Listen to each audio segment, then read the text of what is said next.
का हो एवढे नटून तटून कुठे चालले आज तुम्ही? अरे तुला माहित नाही संग्रामपूर मध्ये काय आहे? नाही. अरे आज संग्रामपूर मध्ये बँड क्षेत्रातील बादशाह श्री देवमामलेदार ब्रास बँड येतात संग्रामपूर मध्ये. कशासाठी?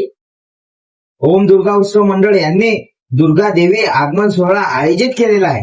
श्री देवमामलेदार बँड आणि त्यांची संपूर्ण टीम येत आहे. तर तुम्ही या आणि संग्रामपूर शहराची शान वाढवा. जय श्रीराम. गाव में कोण आयला हे? इकडे आत घ्या इकडे आवाला ना काय आज गाव में कोण आयला हे? कोण? समभाऊ. अक्का पब्लिक को मालूम है, देर को नहीं मालूम. आज गांव में कौन आयला है? बैंड का नाम क्या है? बैंड का नाम क्या है? देव मामलेदार बैंड. वाजाले रहिया, देव मामलेदार बैंड ले वाजाले रहिया.